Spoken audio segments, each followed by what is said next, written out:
It's been a few months. We are back, 343 Sparkcast. I told you we're only going to do them when we have things worth talking about. And I think after the E3 briefing, we have a few things to talk about. Don't we, Frank? I know. Project Cafe. What is that? I still don't know what it is It's yet, delicious actually. coffee. Yeah, we're recording this before E3. So if you're listening to this, you know more about it than we do. That's true. I'm, of course, David Ellis, content producer here at 343. I'm joined by Frank O'Connor, franchise development director. Good evening. I always think I'm going to get it wrong. That's fine. It's so many words. Just And pick a title. I don't care. And we're also joined by Dennis Reese, who's a producer here at 343 Industries. He's working on Halo Combat Evolved Anniversary. Hello. Feels really weird to be saying those words out loud. I know. It's been the dirty secret for so long. I only just stopped calling it by its code name, which was Spark, Yeah. for the record. Yeah. I will probably still keep calling it Spark in my head. I'll just have to translate. I'm sure it's going to come out a few times during the Yeah, course I of know. discussion. We'll say it. And directly contradictory to our plan to never include real parts of the thing in your code name. Such a clever. We had to come up with code names for What's the the name code of your name. studio? Yeah, 343. And what's the secret project you're working on? Spark. Yeah. I don't ever Unfortunately, figure I'm the anything out. idiot that came up with that name, and I had all of like awkward. 5 seconds. I didn't know. But we literally had to come up with code names for the code name when we were working on the E3 trailer. It was code name Sequoia. Well, let me just say I'm sorry. I certainly didn't realize the pain I would put you through. It's a very good code name, and the CIA would be proud. And it's the namesake of what you're listening to right now. In a manner of speaking. That is the point. Yes. .gif. So, Frank, why don't you talk a little bit about what did people see at E3? And if they haven't seen it, what should they go and look at right now and see? Well, no, I want to take us even further back. Okay. I want to go all the way back to the beginning when 343 was formed All right. out of ex nihilo. No, I mean, this is, we discussed this a long time ago. We were looking down pretty far down the line at the 10th anniversary, and we knew that we were going to have some bandwidth for a project, and we started to think about what could we do that's really cool. And, you know, the first place to look is at demand. What do people want? And it being bubbling on the forums and in other places for years and years and years, I'd like to see a Halo high-res remake. But we talked about what, if you did that, if you made a remake like that, really, what's the recipe for making it cool, and what ingredients can you put in it to not only make it a spectacular gaming experience, but make it make sense, because there's a lot of aspects of the original Halo that might not make sense in 2011, and there's a lot of aspects of the truly evolved part of the franchise, things like Reach and Halo 3, that have changed the game in important ways that aren't just purely sort of historical ones. Yeah. So, Dennis, why don't you talk us through really quick, what is Halo Combat Evolved Anniversary? Like, what is the breakdown? Can you explain it to kind of the listeners? Yep. How does it work, and why is it, exactly what you've played before, but will look different? It's just a completely remastered Halo original campaign, as well as great multiplayer maps that will be played in the Halo Reach engine. So when we talk more specifically about the campaign side of it, really we thought about it, as Frank mentioned for a long time, what's the most important part about the campaign? And it was that original gameplay. And so one of the core pillars that we really looked at was staying true to how the game played. And so we came up with a great implementation of remastering the campaign by using the original game code in a brand new graphics engine.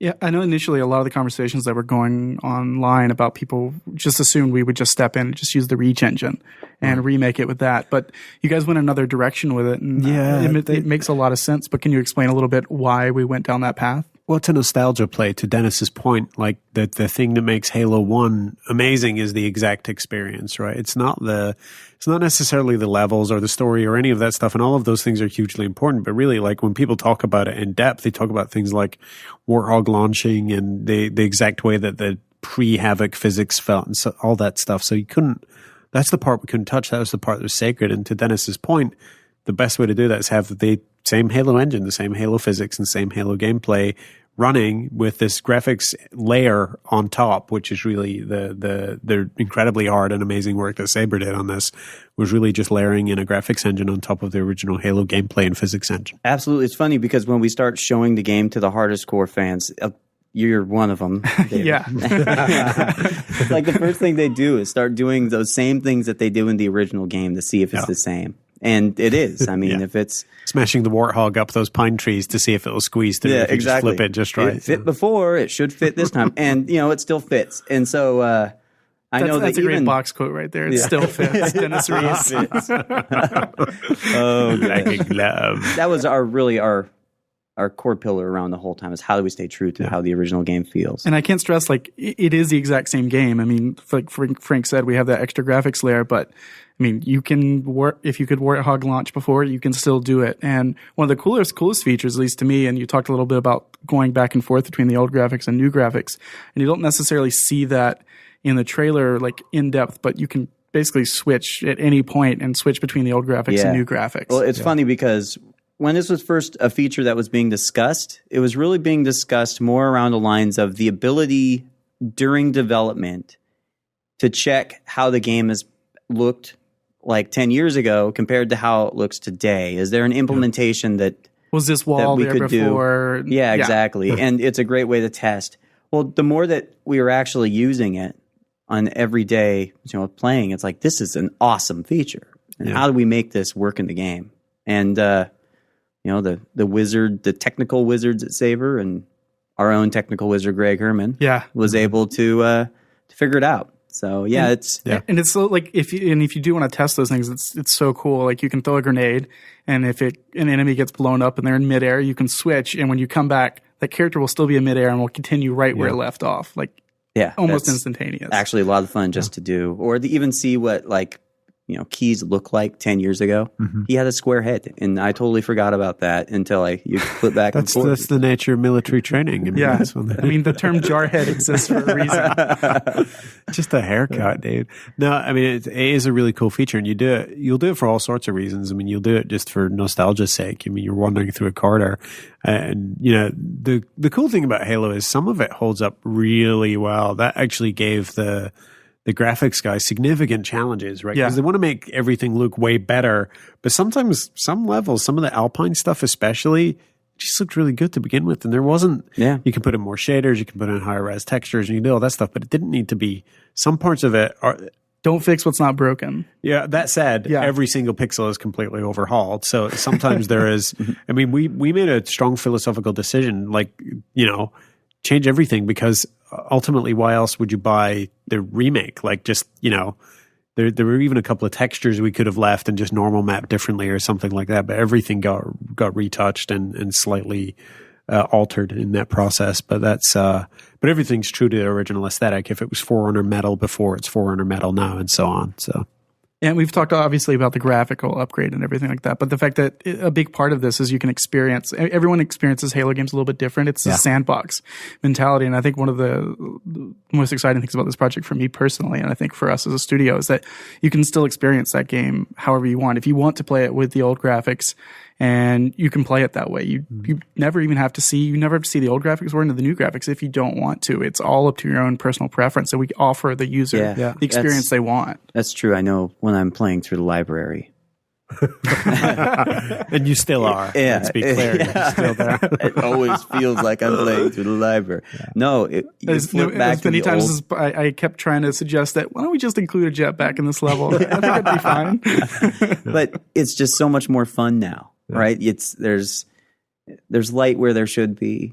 There's you can kind of find your way around easier. And there are more differences in the levels, so as you're progressing, you feel like you're progressing. But the funny thing about it is, if you're the type of guy that likes the library the way it was, flip back to old. Yeah. You can play it just the way it was 10 years ago. It definitely still feels like, I mean, just to clarify for our readers, Dennis is talking about the navigability of the level is hugely improved by the graphics. I mean, it's still dark and mysterious and foreboding and all that, but there are just a lot of visual cues, including, textures that have slight directional elements to them. So north from south and east to west and so on. So you're just less likely to get lost there, but it's still going to feel like the same sort of, haunting, dramatic, spectacular environment. It's just that now it's a little bit easier. And to make it even a little bit easier, we've added online co-op for the first time in Halo, CE, which is a huge deal, especially in the library, because playing through the library on co-op is just a whole different experience than playing through by yourself.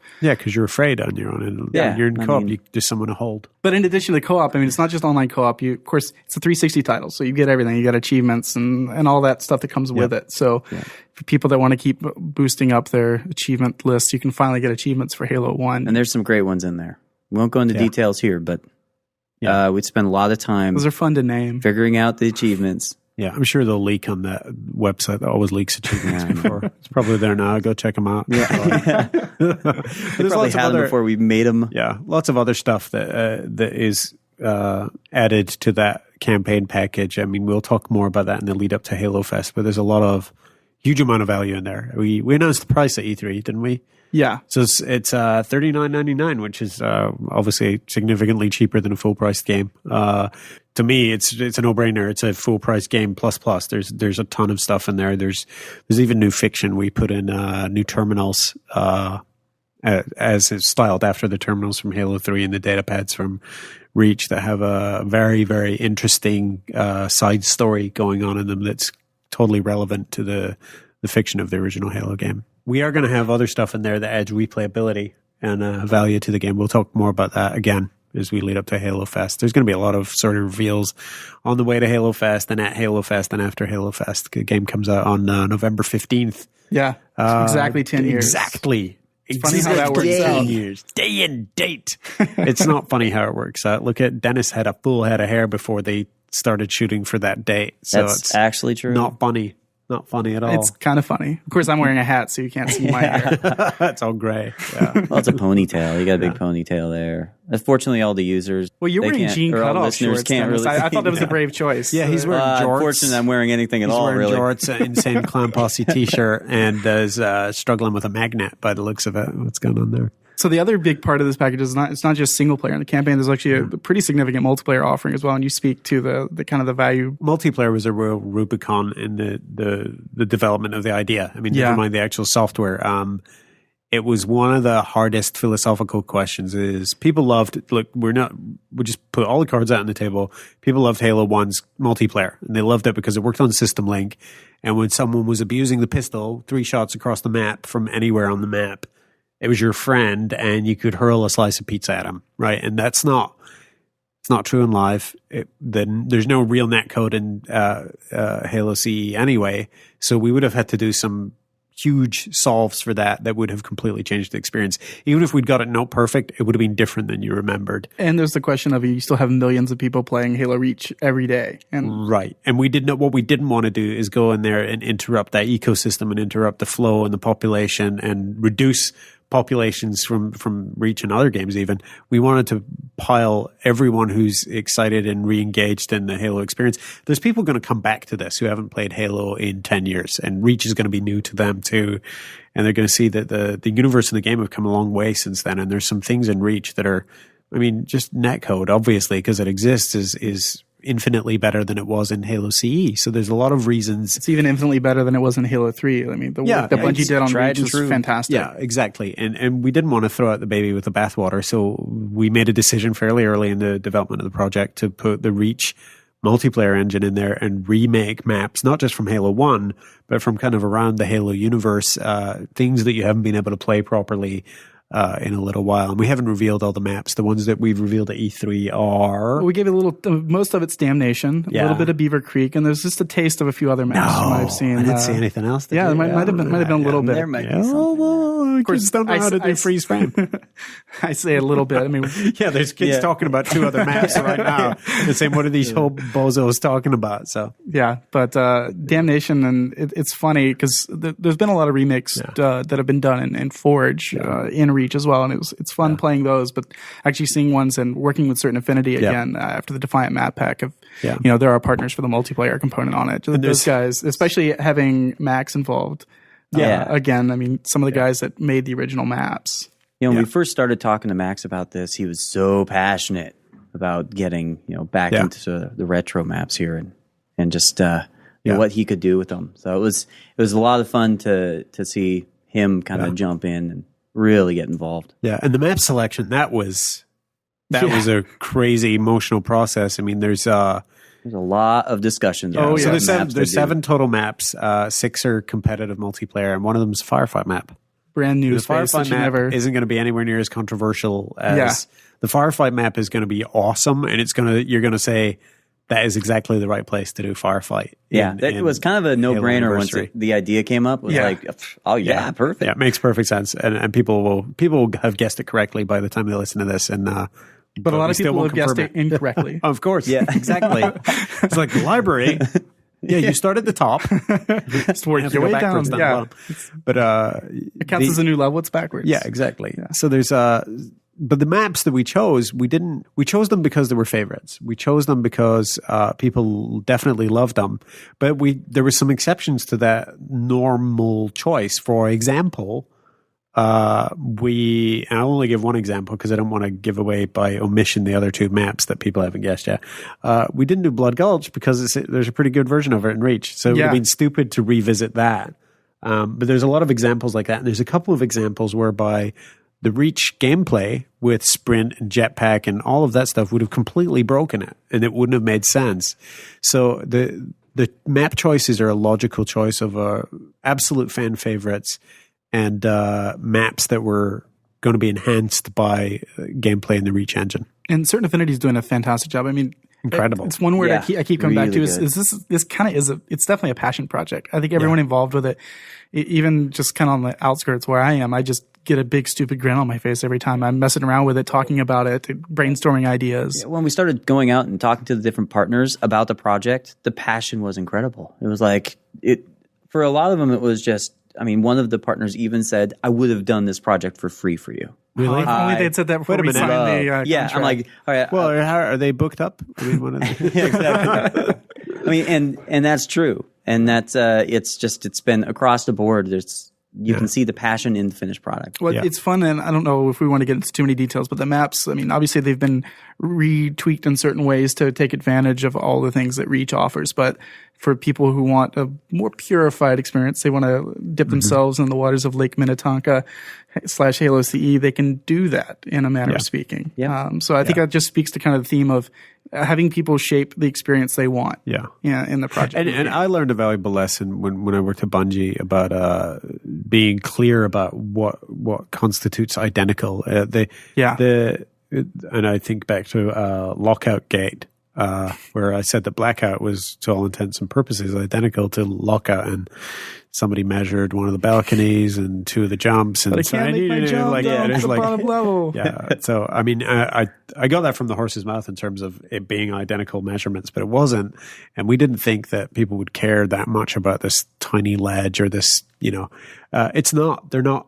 absolutely identical. For one thing, the graphics have been completely overhauled. All of them are going to look different. Damnation's a perfect example. It used to be kind of a Foreigner water facility. Now it's a Covenant water facility. And honestly, the easiest one that people will pick out in the trailer is that kind of ledge down by the bottom waterfall area. There used to be a space in between where you had to jump from, and that's now connected. Yeah, there's really no reason for that. There are no ladders. There's no ladders in Reach anymore. And that one change that you made was actually a great change suggested by Max, actually, that was to accommodate for the jetpack. Yeah. Because oftentimes you'd have people sitting out in that ledge and then fall off because they're up in the air looking at the jetpack that's shooting on. It wasn't before. And you also have the sprint. It allows you to just run directly Right. across. So if someone's got a sniper or rockets up top, you can move around much faster than you could normally. So where there are changes, it's really to accommodate for minor gameplay changes or needs. But the classic spirit and layout will be, and I should clarify this, the classic layouts of the maps, and I'll use Beaver Creek as a good example, are identical sans ladders. That's the exact layout you remember. Things are going to be where you expected them to be. But they will, thanks to Forge and some other code, they're able to make slight variations to that. They take advantage, make slightly longer routes. But the classic will be the default for those maps. And we will try to make sure that matchmaking reflects the best use of all those maps as well. That's a ongoing challenge for everyone involved. So, Dennis, in theory, even though we're recording this before you went to E3, I hope your plane makes it. This will be a really dark podcast. This will be a horrible podcast. But what are you going to be? I love you, Mom. What are you going to be showing, or what did you just show at E3, depending on when people are listening? So we talked a lot about what to show, and for us, I think the level that we ended up ultimately showing is the best level, which is Silent Cartographer. It really was a great way to show sort of the improvements of like the ocean or the water Yeah. as you fly in over it. Seeing the reflection of the sun in the water. Exactly. Yeah. And that beach and the combat that's there. Driving the Warthog, you got to see that and experience that. So really, we're coming in off the Pelican. We'll have a quick beach fight. Get out there to the Warthog. Drive up to the first indoor space there, and then fight for a little bit. And that's really about where the demo ends. It takes about 5 to 7 minutes. In Satellite Cartography, it's the level that really encapsulates everything in Halo CE and just in one space between the Warthog, both the exterior, really large open spaces, but also the interior, the kind of almost claustrophobic, in some cases Forerunner structures that you're fighting down into. And seeing those, I don't know, just honestly, the lighting changes alone make it a different experience for me. You can jam your Warthog in that one doorway. You can. Still fits. All manner of bugs. And the Warthog is still indestructible, and no amount of grenadery will get it out. That's right. But also, like, to me, like, with the level that is just for me that it has the biggest change that I've seen, and you see a little bit in the trailer, is 343 Guilty Spark.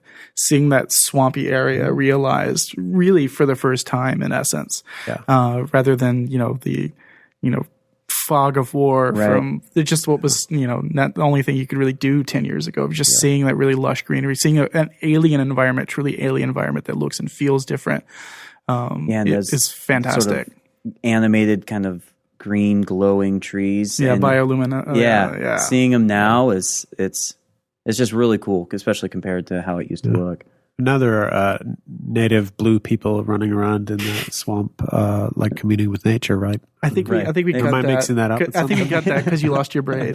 I thought it was just the use of my legs. I don't know. But yeah, I mean, there's some of the switches when you press that back button on the controller to go to classic mode are they're very, they're very dramatic in a lot of ways, but they can be, there's a kind of subtle drama to it where you're looking at a beach and now you're looking at a better beach. But, Assault in the control room and some of the interior spaces as well, you make that switch and it's like, wow, video games have come a long way graphically and things like proper depth of field and sort of atmospheric scattering and so on are huge jumps. I mean, fog in Assault in the Control Room in Halo CE was done for atmosphere. It wasn't necessary. Obviously, Halo was great at drawing outdoor spaces, but like David said, the technology just was pretty limited. And things that we remember looking awesome back in the day have been really dated by the advancements we've made in that kind of depth of field stuff since then. Yeah, part of what helps to make this project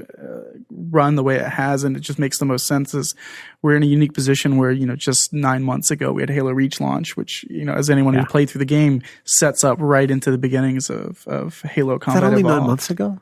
I know. Well, God, time that's flies. crazy. Well, that is September. Wow. Yeah, it's right about 9 months exactly. I'm still only a major grade 3. Yeah, I'm so bad. I haven't bought anything in my armory. But we were in I bought a lot of stuff. I just saved up all my money for Grant's birthday party, and now when I die, I'm happy. That's the first thing I wanted as well.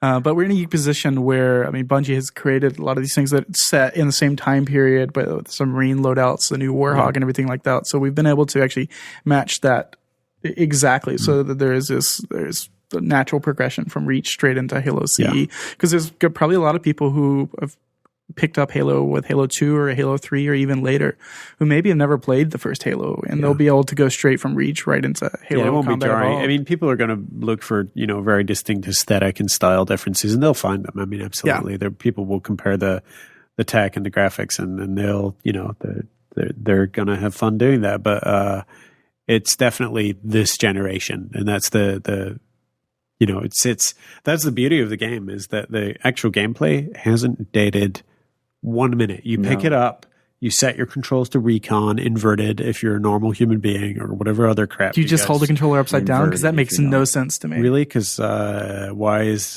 it say not inverted then? Why isn't there a word Isn't that default? Why isn't there a word for not inverted? I'm pretty sure it's 2 words? I'm pretty sure it's default. Yeah. Right. Sure. Okay.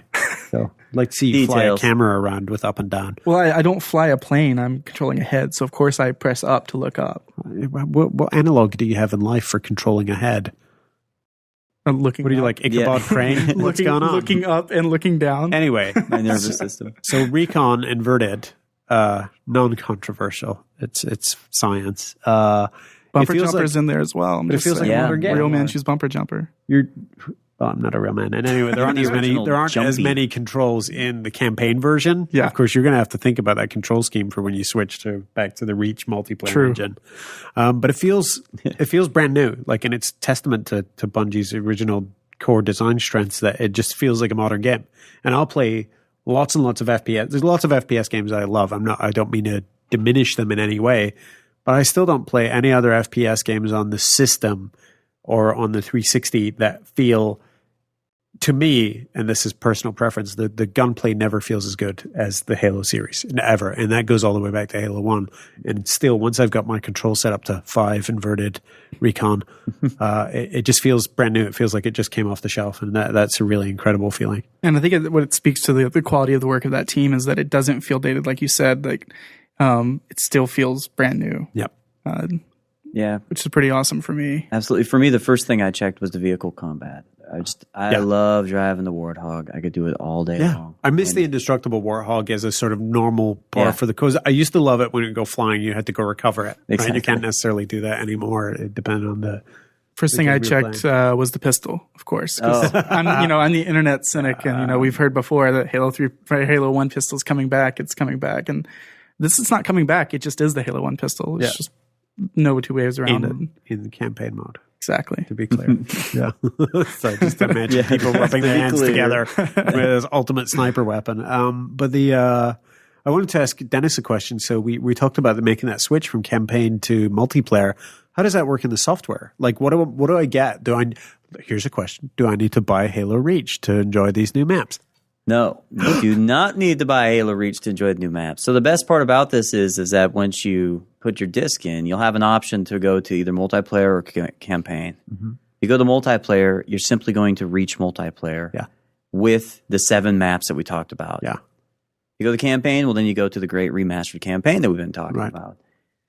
If you already own Reach, you're going to be able to just simply download a content pack so that if you're playing Reach, you'll be able to enjoy the 7 multiplayer maps in one seamless experience. Along with every other Reach multiplayer map. Yeah.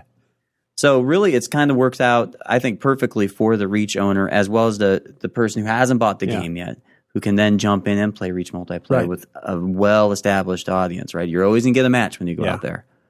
And so that was part of our thinking in the first place. But that's another good point. So if you just have the Halo Anniversary Edition and you're interested in playing the other maps, what's the best way to do that? Best way right now is to purchase Reach. Yep. Purchase Reach. Which we heartily endorse. Yes. Wholeheartedly endorse. And you don't necessarily even have to go to the store now. I mean, you can just buy it directly digitally on demand. Yeah, it is on demand. And so you can get that as well as any of the other map packs that you don't have because you'll have already owned now the Anniversary map pack. Almost caught at Spark. That was close. Which is fine after June. It's totally fine. But so that's the smoothest experience. That's going to be a really typical experience. People will already have Reach. A lot of them are going to have Reach. I would but if you only have the 7 maps that ship with the game, you're going to be able to play those in matchmaking just fine anyway because they're going to be fully supported in a couple of matchmaking playlists. So yeah, totally. So Halo Combat Evolved Anniversary wasn't the only thing we as 343 announced at E3. Do we don't want to talk a little bit about what else was shown? Just very broad terms. There's a Microsoft expression that disgusts and repels me, and for that reason I'll share it with you, which is open kimono. And nothing is more nauseating than having a 48-year-old term. It's not. Yes. It's actually not. It's executives at Microsoft say this.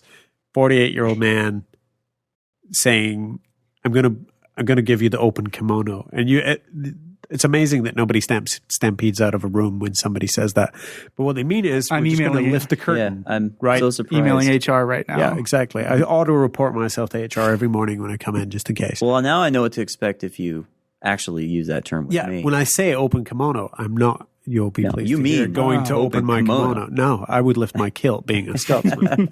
But anyway, horror aside, we've been obviously we've been working really hard on Halo Combat Evolved Anniversary, and it's been a core focus of a lot of our lives. But we've been working on one other project. Weird. Sequel. I think it was a Halo game as well, right? This is not a tease. People have the I know. wallpaper. I have difficulty saying it out bad loud because tease. that was another one of those Yeah. games with code I names. know. So just saying Halo in case 4. this file gets out on the internet before E3, we want to build up suspense for the pirates. I know. I'm Stole afraid it, to right? mention it at all. I know every time I It's say hard. it, as we're I sitting know, in the it's queue, really difficult. I think we should all, on the count of 3, let's all say it together.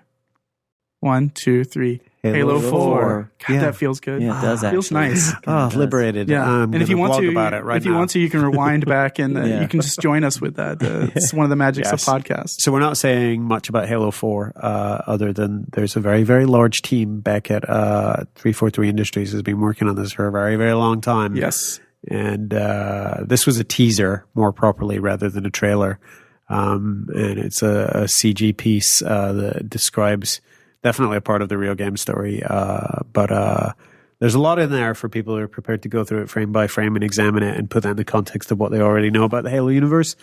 But if you've completely abandoned context for the whole Halo universe and you haven't played since Halo CE, you should note that this takes place at least in sequence directly after the events of the legendary ending of Halo 3. It's a straight sequel. It's the beginning of a new trilogy. Yeah, that's Say that. significant too. Yeah. And it's the return of the Master Chief, obviously, new and enhanced. And we're just really excited about it. It's still so weird just saying it out loud. Yeah. 'Cause I know when I Halo came 4. on board just over a year ago, I mean, that was, one of the exciting things about me coming on is just figuring out what are you guys working on? We shouldn't even say the code name for that game because No, we might we'll still use the need that. sequence of what that code name means. Yeah. So let's just say it was like jelly donut. We might want to have like bear claw for the next one. Oh, Yeah. that sounds delicious. God, I'm hungry. Oh my god, these I Halo would sequels are buy a bear delicious. claw. I'd buy a bear claw. Yeah. Maple bar. No, that's like an old lady donut. Ugh, what about the one with bacon on it? That's just like a hipster donut. Okay. So we've made it through E3. We announced our 2 major projects we're We working did, on not right bad. now.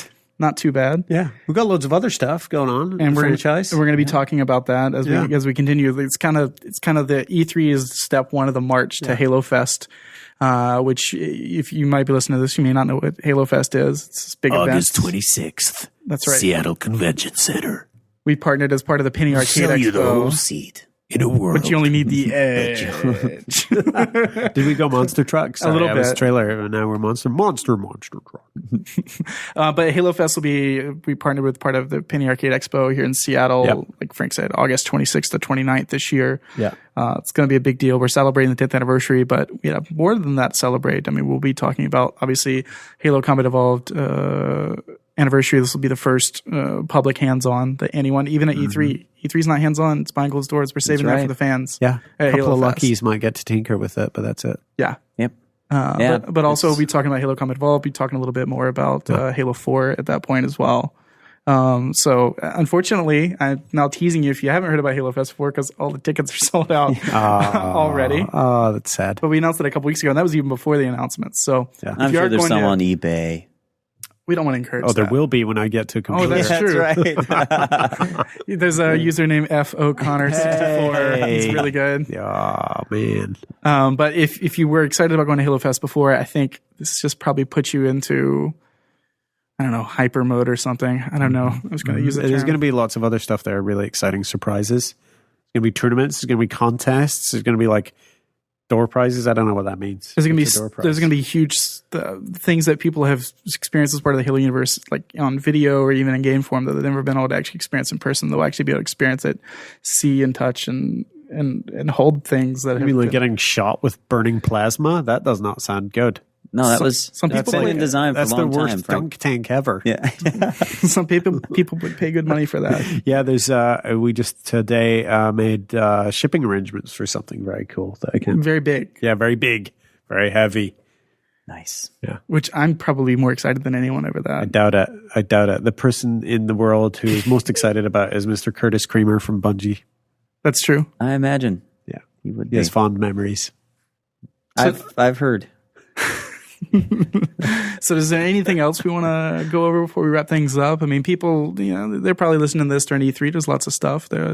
Keep watching the trailers over and over again. We're going to keep, obviously one of the things that's along with this is we're starting our weekly update as well, which you may have gotten to the podcast through that as well. Yeah. I think you wrote that, Frank, wasn't it? I did write that. From the I wrote author that, of The Greatest I wrote that Forward. 2 days from now on a plane to E3. From the author of The Greatest Forward to a Halo Encyclopedia From of the all author. time. Time. From the author of The Gentleman in C2B with the Bloody Mary. Actually, we should talk about that real quick. Everyone About probably his Bloody recognized. Mary problem. No, this ties into that. But No problem. The voiceover in the Halo's Combat Evolved Anniversary, you might have recognized that voice. Yes. That was Mr. Jeff Steitzer. You may know as the voice of multiplayer from every Halo game since Halo 1. Yeah, we had him record a couple of outtakes that were pretty funny. Yeah. He could not have been nicer. Just fantastic professional. Yeah. Just It was completely incredible. Knocked it out. Kevin was listening to it on the phone, and he had put it on mute and then put the speakerphone on so I could actually hear some of the lines he was recording.